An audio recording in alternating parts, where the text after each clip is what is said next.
Et salut la famille, bienvenue sur Animood, j'espère vraiment que tout le monde va bien. Comme d'habitude, bienvenue à tous les nouveaux qui ont rejoint la famille depuis peu. Parce que oui, tous les jours, on a toujours de plus en plus de personnes qui rejoignent la famille et ça nous fait extrêmement plaisir. Aujourd'hui, on se retrouve pour une vidéo découverte sur 10 espèces d'animaux différentes, parfaites pour aller dans des terrariums, mais surtout parfaites pour être adaptées à des débutants. J'espère que tu es prêt à découvrir toutes ces espèces, c'est parti!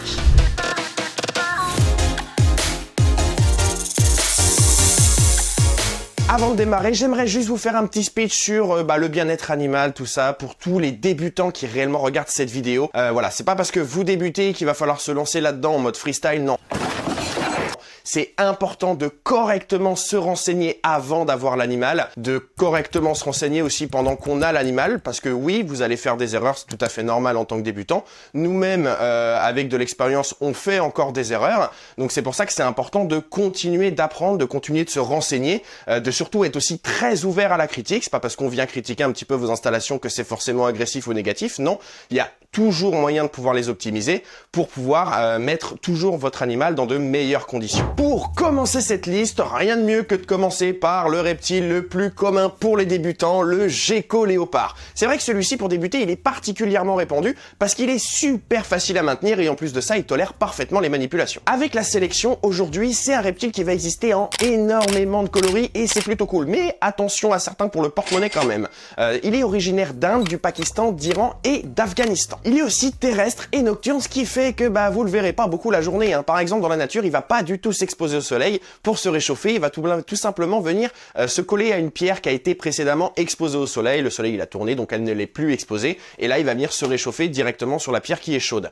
C'est un animal qui va mesurer à peu près 15 à 25, 30 cm une fois adulte et qui va vivre environ 10 à 15 ans. Le petit détail que vraiment moi j'adore chez ce lézard, c'est qu'en fait, il a des paupières, ce qui lui donne la capacité de pouvoir fermer les yeux. Ça lui donne une bouille beaucoup trop adorable. Si jamais tu veux en savoir plus, je t'invite à te rendre directement sur notre chaîne YouTube. On a sorti une vidéo la semaine dernière pour faire un tuto sur le gecko léopard avec un terrarium parfait pour les débutants. Pour rester dans la thématique désertique, on va s'intéresser maintenant à un très mignon petit lézard de 8 à 10 cm avec la capacité de pouvoir s'enterrer dans le sable pour chasser ses proies. On va parler du Stenodactylus petri. Il peut être maintenu en harem, donc un mâle pour plusieurs femelles, dans un terrarium de 60 par 45 cm.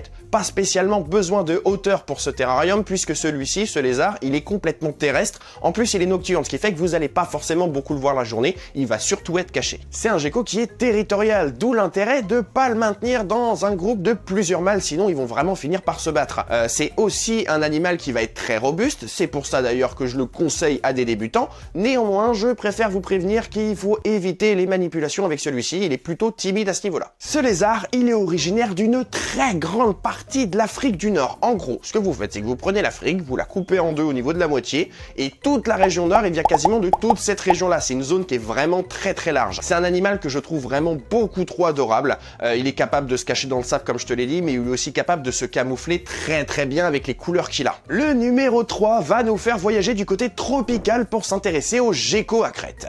Un lézard qui d'ailleurs est français puisqu'il nous vient de Nouvelle-Calédonie. Très adapté pour les débutants en manque de verdure dans leur terrain, il ne rencontre pas certaines contraintes que pourraient justement avoir ceux qui commencent. Déjà, il faut savoir qu'il n'a pas besoin de chauffage, il est capable de vivre à des températures ambiantes, car il s'adapte à des températures qui vont de 15 à 28 degrés, allez même on pourrait dire 30-32 degrés en période de canicule, à la condition bien sûr que ça redescende la nuit et que ça ne dure pas 4 à 5 jours d'affilée. Le gecko à crête, il a une espérance de vie en moyenne 15 à 25 ans je dirais, et sa taille ça va être à peu près 25 à 30 cm une fois adulte. En gros, c'est la taille d'un avant-bras, en comptant la queue bien sûr. Attention à la queue, parce que si jamais elle saute par autotomie, il faut savoir que chez ce lézard, elle ne repousse pas. Quand tu vas faire tes recherches, tu vas te rendre compte qu'il existe beaucoup, mais alors beaucoup de patterns et de couleurs différentes pour ce lézard. Il faut savoir que chaque reptile est quasiment unique, puisqu'il obtient sa couleur quasiment aléatoirement à la naissance. Certaines morphes sont bien sélectionnées, enfin qui sont issues de sélection,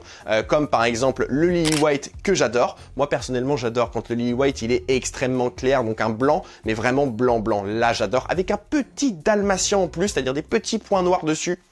là je suis beaucoup trop fan. C'est un gecko qui va avoir un caractère et un tempérament qui va être très speed quand il va être jeune et qui avec le temps, une fois adulte, va devenir beaucoup plus calme. Vous allez pouvoir d'ailleurs le manipuler sans aucune difficulté et je vous conseille même de le faire régulièrement, ça va vous permettre de renforcer le lien avec lui, c'est beaucoup trop cool. Comme d'habitude, si tu veux en savoir plus sur cet animal, vu qu'on a fait plusieurs vidéos sur le sujet, je t'invite à te rendre directement sur notre chaîne, tu vas retrouver les différentes vidéos et tu vas pouvoir en apprendre plus sur ce reptile qui est génial. Pour le numéro 4, on va maintenant s'intéresser aux personnes qui veulent un animal dans un terrarium mais qui ne souhaitent pas un reptile.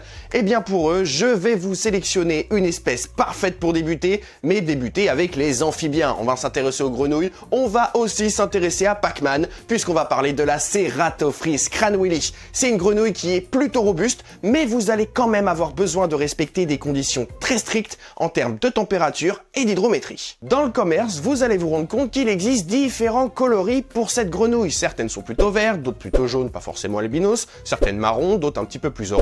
Tout ça, ça va dépendre de leur localité. Il faut savoir en fait que dans la nature, ces grenouilles, en fonction de là où elles vivent, de la région exacte de la localité d'où elles sont issues, ces grenouilles vont vivre sur un sol qui est différent et elles vont s'enterrer dans ce sol. Elles vont avoir besoin d'imiter la couleur de celui-ci pour pouvoir faire une sorte de mimétisme et pouvoir se camoufler. Et c'est pour ça qu'on a des grenouilles qui sont soit plutôt vertes parce qu'elles vivent dans un milieu tropical, plutôt orange parce qu'elles vivent dans un milieu plutôt argileux, plutôt jaune parce qu'elles vivent dans un milieu plutôt avec du sable, etc., etc. C'est vraiment du mimétisme et aujourd'hui, ça va vous permettre d'avoir la grenouille avec la couleur que vous préférez. C'est un animal qui est exclusivement terrestre et qui, comme je te l'ai dit, va venir s'enterrer dans le sol pour venir en fait choper toutes les proies qui vont venir passer devant elle. Elle a une bouche qui est énorme, elle est capable de manger des très grosses proies. C'est un petit peu pour ça qu'on lui a donné ce surnom de grenouille Pac-Man. C'est un animal qui va aussi vivre la nuit. C'est pour ça que tu la verras pas forcément beaucoup en activité le jour. Elle va venir changer de trou en fait tout simplement pendant la nuit, pendant cette période-là. Si jamais son trou, elle a fait caca dedans, parce qu'une fois qu'elle a mangé, il va forcément falloir qu'elle fasse caca. Une fois qu'elle a fait caca dans son trou, elle va venir en changer directement. C'est pour ça que tu vas aussi avoir besoin de la maintenir dans un environnement de minimum 45 cm sur 45 cm. C'est vraiment le minimum que je recommande pour cette grenouille. Fais attention quand même aussi à ne pas trop la nourrir. Celle-ci, elle est très opportuniste et elle peut très facilement être en surpoids. Donc fais attention à ce petit détail. Petit détail supplémentaire que j'aimerais quand même apporter, surtout aux plus jeunes d'entre vous, parce que souvent les plus jeunes ont tendance à mettre leur installation dans leur chambre directement. Alors si jamais toi c'est ton cas, je te déconseille d'avoir un mâle. Les grenouilles, seulement les mâles, vont avoir un chant, et chez la Ceratophris, le chant il est très fort, vraiment très fort. Il est cool hein, mais alors il est vraiment très fort, et je te le dis, ça peut surprendre. Bonjour mesdames, messieurs, mais laissez-moi dormir. Le cinquième, celui-ci, il est réellement pour les indécis, ceux qui savent pas s'ils veulent un terrarium ou un aquarium, ceux qui savent peut-être déjà qu'ils veulent un paludarium, ou alors tous ceux d'entre vous qui, comme Harry Potter, vivent en dessous de l'escalier. Debout, lève-toi. Tout de suite. Donc ceux qu'en gros qui n'ont pas de place. Je vous conseille le crabe vampire, un animal vraiment trop cool et qui passe beaucoup de son temps quand même à l'extérieur de l'eau, mais même un petit peu quand même à l'intérieur de l'eau. Ils sont vraiment magnifiques avec deux couleurs dominantes. Les dénerles vont être violets et jaunes ou les hagen vont être plutôt rouge, orange par exemple. C'est un animal qui va mesurer à peu près 2 à 3 cm et qui est particulièrement territorial. Ce qui fait que si vous en avez plusieurs, vous assisterez souvent à des combats. Même si normalement, si vous nourrissez très bien vos animaux, non, il n'y aura pas beaucoup de combats à l'intérieur. Ça arrivera que très rarement, ça reste des chasseurs mais aussi opportunistes quand même. C'est des crabes qui sont très robustes. C'est d'ailleurs pour ça vraiment que je les conseille pour débuter. Ça va vous permettre de pouvoir vous familiariser avec ce type d'animaux. C'est aussi un animal qui, comme je te l'ai dit, va pouvoir tenir dans un environnement très peu spacieux. Si jamais ta chambre, toi, ça fait à peu près l'équivalent d'une 106 en termes d'espace, ne t'en fais pas. Tu vas pouvoir le mettre dans un aquarium de 20 litres, mais à l'intérieur, tu vas lui faire un palu pour un seul spécimen. N'oubliez pas que ce crabe, c'est un excellent chasseur. Vous allez pouvoir lui donner vivant des blattes ou des grillons, et lui, en fait, ça va entretenir un petit peu son instinct de chasse, ça va le stimuler et il en sera que plus heureux, votre petit crabe vampire. C'est un animal qui n'hésitera d'ailleurs pas à s'attaquer à des proies qui sont beaucoup plus gros que lui. Vous pouvez même essayer de le titiller entre guillemets avec le doigt, c'est-à-dire que vous venez pas le toucher, mais vous venez entre guillemets faire genre, et vous allez voir qu'il va pas du tout hésiter à sortir les pinces contre vous, il n'y a aucune hésitation là-dessus. Ils sont quand même plutôt nocturnes, mais ils peuvent sortir parfois le jour pour aller chasser, ou même tout simplement changer de cachette. Si vous leur en donnez la possibilité, et que vous leur donnez vraiment la possibilité de pouvoir monter sur un mur végétal animal comme nous on a pu le faire dans le terrarium communautaire, je vous dis, ils vont monter vraiment très très haut, c'est des animaux qui sont très agiles. Numéro 6, si votre délire c'est plutôt les serpents, je vous conseille de débuter avec le serpent des blés, la Pantherophis guttatus. Franchement pour moi, à mon goût, il n'y a rien de mieux qu'elle pour pouvoir débuter. C'est un serpent, c'est une magnifique couleuvre qui nous vient d'une très grande partie de l'Amérique du Nord. Elles peuvent atteindre une taille d'en moyenne 90 à 1m30, même si certains spécimens peuvent dépasser 1m30. Sarada, à titre d'exemple, elle dépasse largement 1m20 puisqu'elle dépasse la taille de ce plan de travail qui est juste ici, qui fait lui-même 1m20. Et justement, vu que son habitat est très vaste, ce serpent va avoir énormément d'habitats, de biotopes différents, plutôt forestiers, plutôt dans des champs, plutôt dans des régions un petit peu montagneuses, ce genre de choses. Ce qui fait que dans la nature, il va y avoir déjà de base énormément de motifs, de patterns, de couleurs différentes. Et je vous le dis, avec la sélection qui a été faite sur ce serpent aujourd'hui, le choix, il s'est encore plus étoffé. C'est un animal qui va avoir un caractère plutôt calme et curieux et qui est parfait pour la manipulation. Par contre, une fois que vous allez voir, une fois qu'elle va être en confiance, c'est un animal qui peut être assez vif, vouloir partir à l'exploration à cause justement de sa curiosité.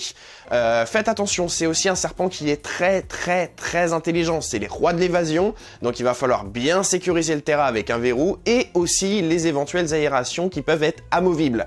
C'est notre cas par exemple sur les terrains en OSB qu'on a utilisé, donc faites attention à ça. C'est un serpent qui est vraiment très cool, qui est aussi nocturne et crépusculaire, voire même crépusculaire, et qui du coup, s'il est amené à se déplacer pendant la journée, préférera le faire en étant caché, en creusant des galeries directement dans le sol. C'est aussi un animal qui est grand, vous l'aurez compris après mes diverses explications, il aura donc besoin d'un terrarium qui est lui aussi grand. À titre d'exemple, Sarada, elle a un terra qui mesure 1m15.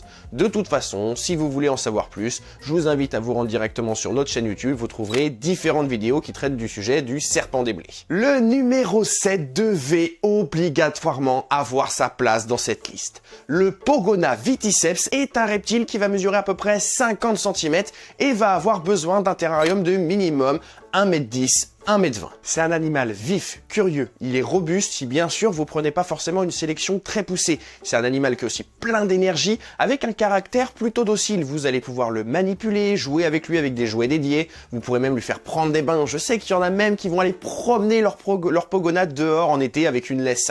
C'est vraiment comme un petit chien, un petit peu concon quand même. C'est un lézard qui est désertique, voire semi-désertique et qui est originaire d'Australie. Tu sais, le monde de Narnia, là, très loin de la mer là-bas.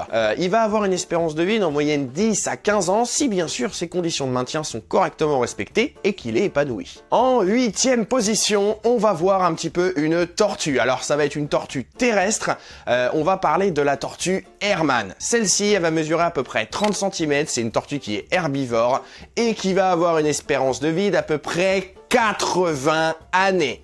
Alors bien sûr, si je la mets dans cette liste et que je pars forcément du principe qu'en tant que débutant, vous avez déjà pesé le pour et le contre de vous engager sur 80 années. Quasiment votre vie.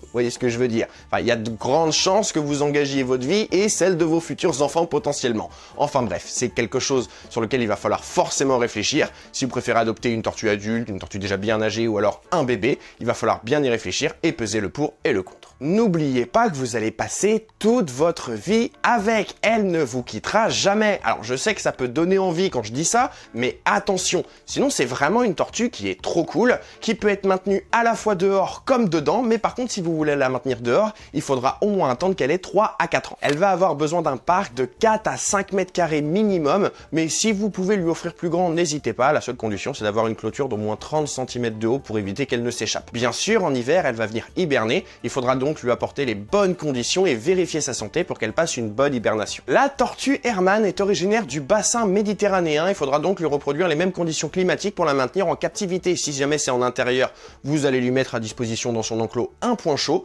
Si c'est en extérieur, je vous conseille de lui mettre à disposition une serre avec le bon taux d'hydrométrie ainsi que le bon taux de température. C'est un animal qui, malgré qu'il soit terrestre, va aimer pouvoir un petit peu se baigner. Vous pouvez la mettre dans un bassin peu profond dans lequel elle va pouvoir aller patauger. Petit détail, pas besoin d'avoir de certificat de capacité pour détenir cette espèce. Entre 1 et 6 spécimens, une simple déclaration de détention en préfecture suffit. Numéro 9 et avant-dernier de la liste, l'Anolis barbatus. Il est capable, comme le caméléon, de pouvoir bouger ses yeux indépendamment l'un de l'autre. Ce lézard a une taille d'environ 15 à 20 cm et il a une espérance de vie d'à peu près 10 à 15 ans. Il est plutôt arboricole et vit dans un environnement tropical. Il n'est pas forcément très répandu dans le commerce, mais par contre, il est très robuste et très accessible en termes de maintenance pour les débutants. En plus, c'est un animal qui est territorial, donc il faudra quand même faire attention à ne pas maintenir plusieurs mâles ensemble. En vrai de vrai, dans le fond, c'est vraiment comme un caméléon. Un petit peu comme eux, il va avoir la capacité de pouvoir changer de couleur. Bon, en réalité, il va surtout s'assombrir ou s'éclaircir en fonction de la luminosité et de son humeur, mais il va aussi avoir un comportement et même des déplacements qui sont typiquement à la base pour le caméléon. Et bien sûr, pour finir avec le 10e, j'avais envie de mettre un petit peu de couleur dans vos vies. On va parler du Phelsuma grandis. Celui-ci, c'est un lézard qui est vraiment très coloré. Il va avoir du vert, du rouge, il a même des fois un petit peu de bleu sur son petit bidouf, et il va mesurer à peu près 20, 25, voire même 30 cm.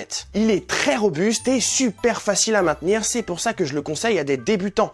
Par contre, je vous déconseille toute manipulation avec ce lézard, il faut savoir qu'il stresse assez vite quand on le manipule, il est capable de faire sauter sa queue par autotomie si jamais il stresse un petit peu trop, et même plus que ça, il est capable de se séparer de lambeaux de peau pour pouvoir vous échapper. C'est pour ça que je déconseille absolument toute manipulation avec ce reptile. Il est originaire des forêts tropicales au nord de Madagascar et son espérance de vie est à peu près 10 à 15 ans. Il est très actif et vif le jour et aussi d'ailleurs très intelligent. Il va avoir besoin d'un grand terrain, que ce soit en hauteur ou en largeur, et il va aussi avoir besoin de beaucoup de cachettes avec beaucoup de plantes. L'idéal, c'est de lui faire un fond de terrain en mousse expansée, un petit peu comme on a fait pour cela. Merci beaucoup la famille d'avoir regardé cette vidéo. J'espère que les différents débutants d'entre vous sauront maintenant mieux s'orienter, savoir quel animal leur correspond un petit peu plus, quel animal choisir pour leur installation. Si bien sûr, toi de ton côté, t'es un petit peu plus expérimenté et tu aimerais conseiller d'autres animaux que je n'ai pas parlé dans cette vidéo, n'hésite pas à le mettre directement dans les commentaires et dis-nous exactement pourquoi est-ce que tu le conseilles à des débutants. Bien sûr, tu vas comme d'habitude pouvoir nous rejoindre sur les différents réseaux.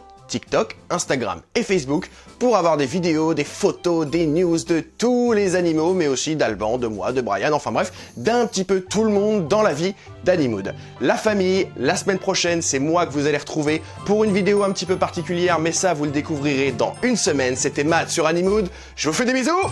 Ciao!